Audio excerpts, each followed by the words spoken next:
திருப்பூர் மாவட்டம் உடுமலை அருகே மல்பேரி நோய் தாக்குதல் மற்றும் தரமற்ற புழுக்களால் வெண்பட்டு உற்பத்தி பாதிக்கப்பட்டுள்ளதாக விவசாயிகள் வேதனை தெரிவித்துள்ளனர்.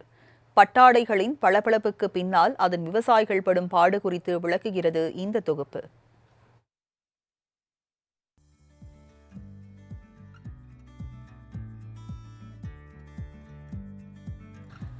சின்னஞ்சிறு வெண்பட்டு புழுக்கள் தங்களுக்காக பின்னி பிணைந்து கட்டும் வீடுதான் மனிதர்களின் உடலை அலங்கரிக்கும் ஆடம்பரமாக மாறுகிறது.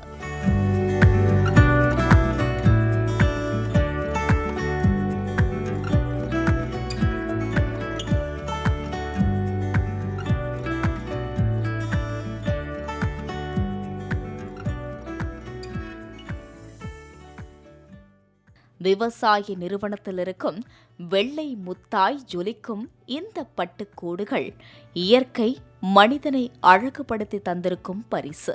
தன் உமிழ்நீரை கொடுத்து மனித குலத்திற்கு அழகை சேர்க்கும் பட்டுப்புழுக்கள் இயற்கை தந்த ஒரு கொடை. தமிழகத்தில் உடுமலை போன்ற பகுதிகளில் உருவாக்கப்படும் சர்வதேச தரம் வாய்ந்த வெண்பட்டு நூல்கள் வலிமையாக இருப்பதால் அதிவேக தானியங்கி தறிகளில் பயன்படுத்தப்பட்டு நவீன பட்டு ஆடைகளாக மாறுகின்றன. ஒரு பட்டுப்புடவை தயாரிப்பதற்கு சுமார் 2000 முதல் 3000 வரை பட்டுக்கூடுகள் தேவைப்படுகின்றன. உடுமலை மற்றும் அதன் சுற்றுவட்டார பகுதிகளான சின்ன வீரன்பட்டி உள்ளிட்ட பல கிராமங்களில் வெண்பட்டு கூடுகள் உற்பத்தி செய்யப்படுவதோடு புழுக்களுக்கு உணவாக ஆயிரக்கணக்கான ஏக்கர் பரப்பளவில் மல்பெரி இலைகள் சாகுபடி செய்யப்பட்டு வருகிறது.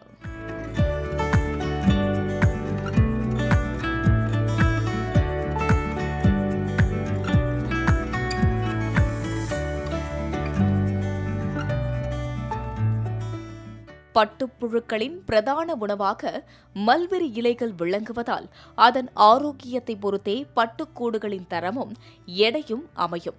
இந்நிலையில் தற்பொழுது உடுமலைப்பேட்டையில் நிலவும் சில காலநிலை மாற்றங்கள் காரணமாக மல்பெரி இலைகள் நோய் தாக்குதலுக்கு உள்ளாகியுள்ளது.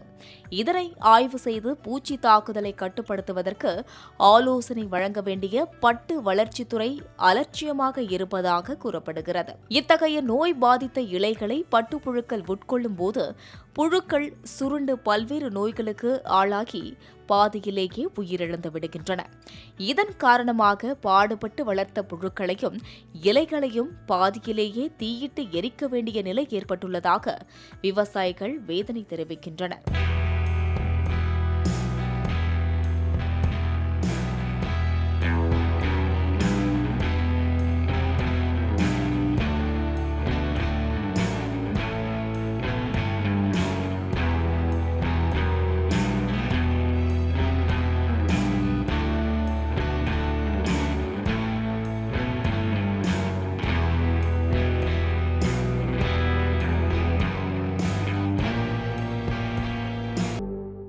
விவசாயியின் இன்னலை புரிந்து மல்பெரி செடிகளை தாக்கியுள்ள நோயை குணப்படுத்த பட்டு வளர்ச்சித்துறை அதிகாரிகள் நேரடியாக தோட்டங்களுக்கு வந்து தகுந்த மருந்து மற்றும் கிருமி நாசிகளை பரிந்துரைக்க வேண்டும் என கோரிக்கை எழுந்துள்ளது.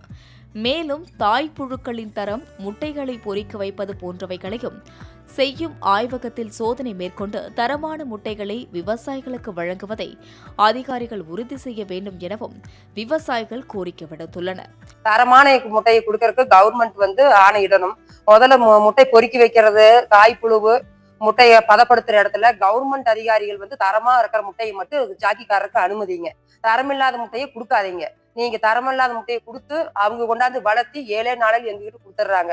நாங்க 21 நாள் 30 நாள் வளர்த்தி எங்களுக்கு நஷ்டம் வருது. உங்களுக்கும் காசை வாங்கிட்டு முட்டை கொடுத்துட்றீங்க, ஜாக்கிக்காரருக்கு காசை வாங்கிட்டு புழுவு கொடுத்துட்றாங்க.